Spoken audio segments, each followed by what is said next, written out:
Speak with data adalah salah satu jargon paling penting untuk engineers.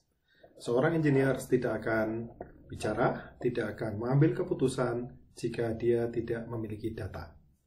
Pada pertemuan kedua mata kuliah pengantar teknik industri ini, saya akan mengantarkan Anda untuk mulai memahami tentang data dan cara menganalisisnya, serta bagaimana mengambil keputusan dengan data tersebut. Di samping itu, peran teknik industri dalam data, analisis data, dan pengambilan keputusan, serta sedikit highlight tentang data analytics, salah satu teknologi di industri 4.0 juga akan dibahas. Bersama saya, Budi Hartono dari Teknik Industri Universitas Gadjah Mada.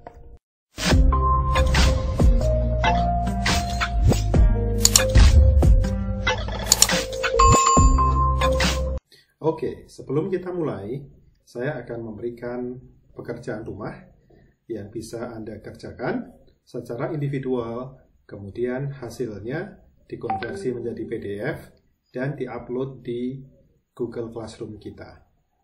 Masing-masing mahasiswa diminta untuk mengerjakan PR yang ada di slide berikut. Sebelum kita masuk ke materi analisis data, kita membahas sesuatu yang menarik dulu, yang sedang happening. Salah satu pilar teknologi yang ada di industri 4.0. Kadang kita menyebutnya sebagai analytics atau data analytics. Apa sih data analytics itu?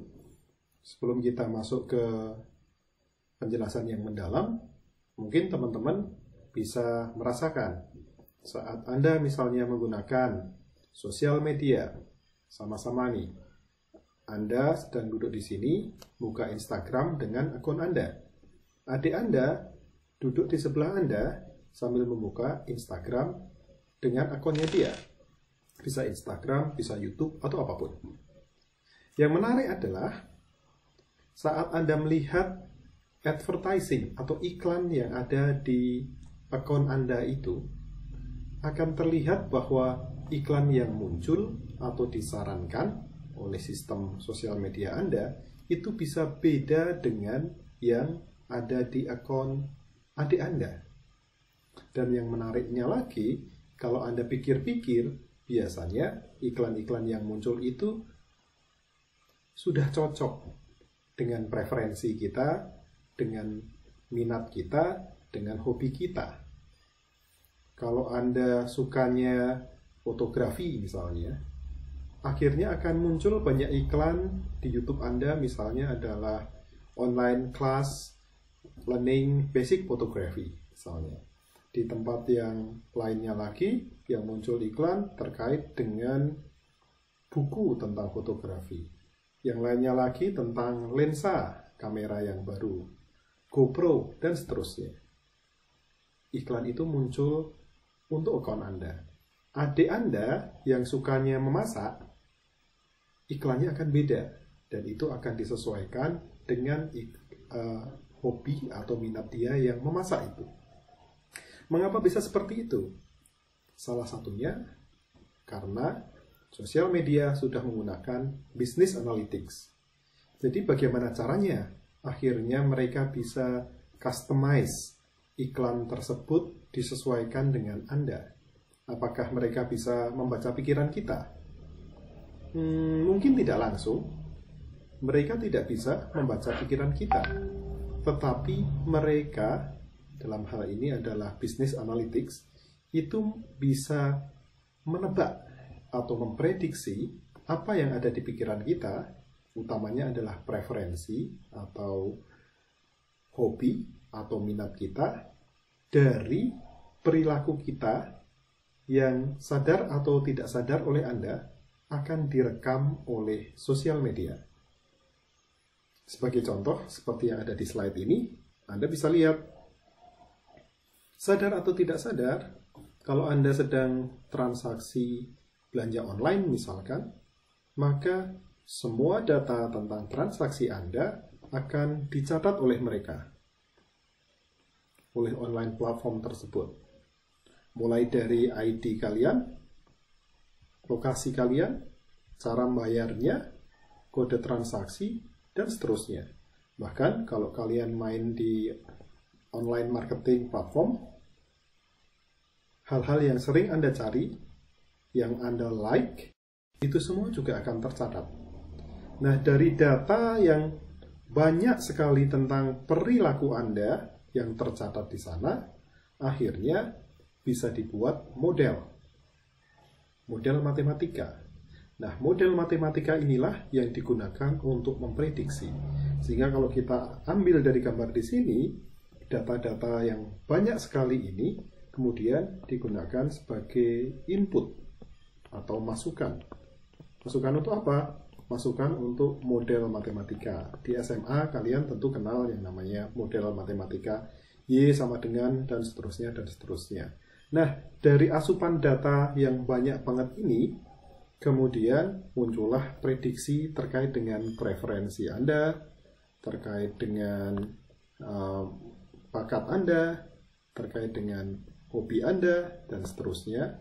Dan prediksi inilah yang digunakan untuk mengajukan iklan yang customized.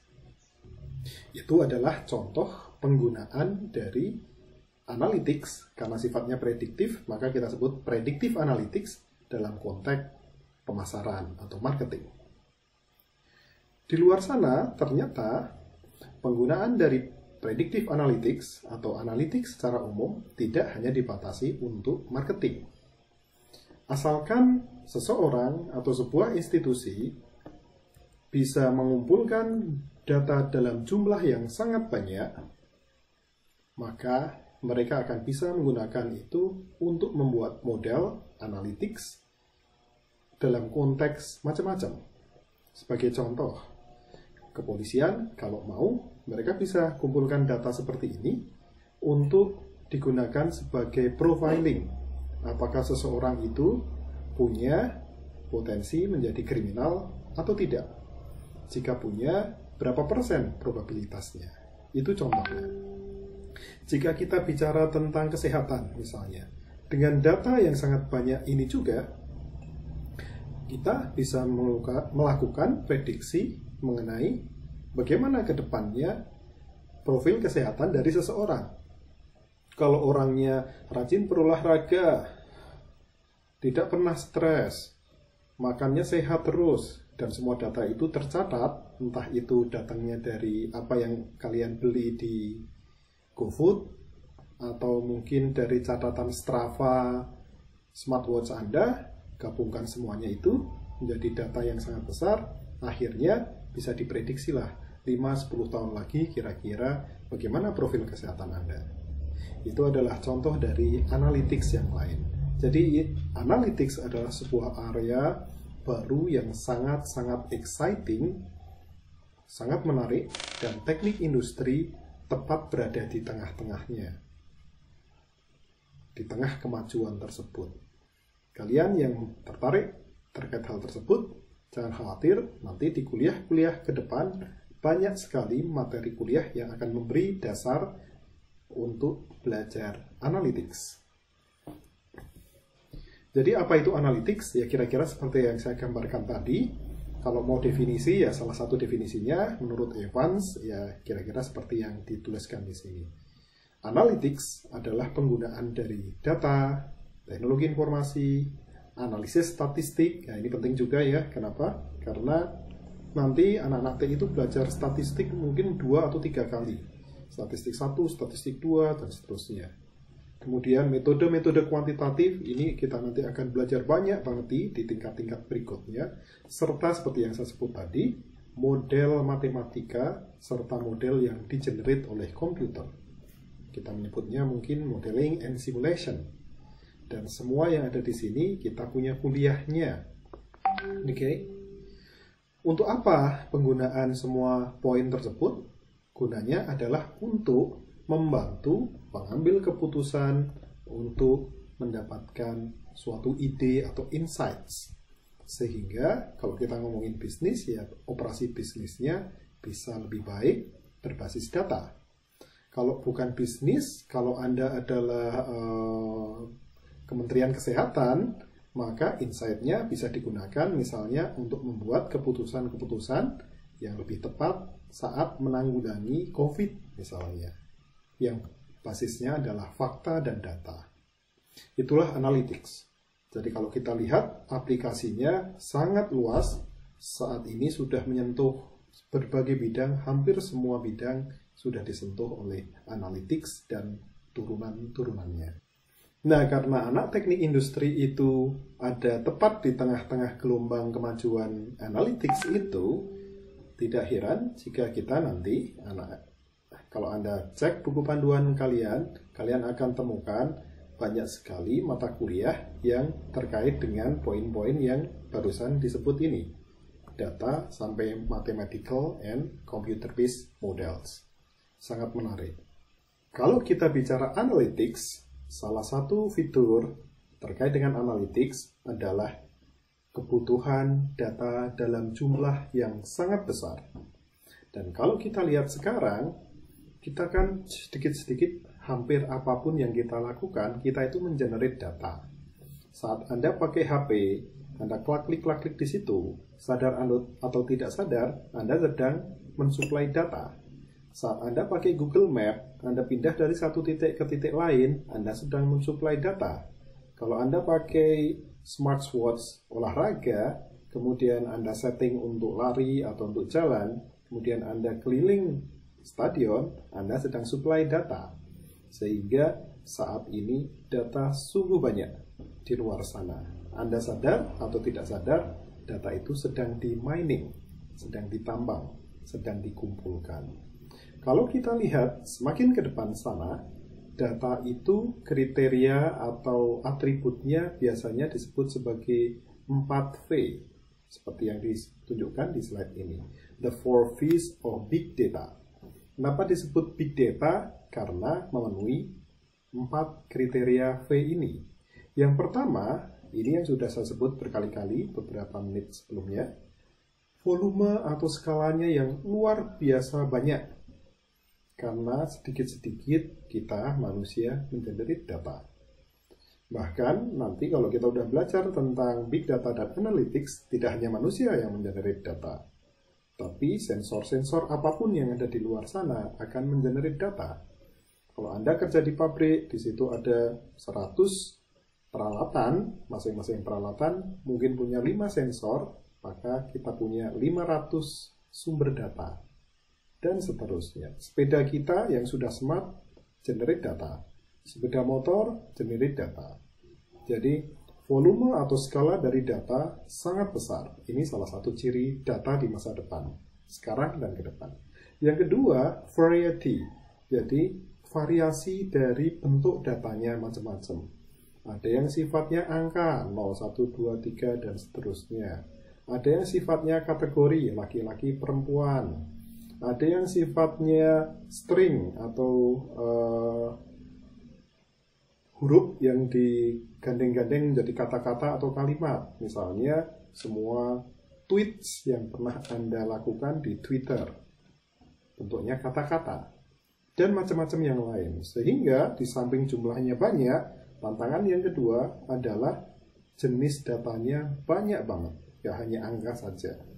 Yang ketiga, velocity. Velocity artinya kecepatan. Ya, kecepatan.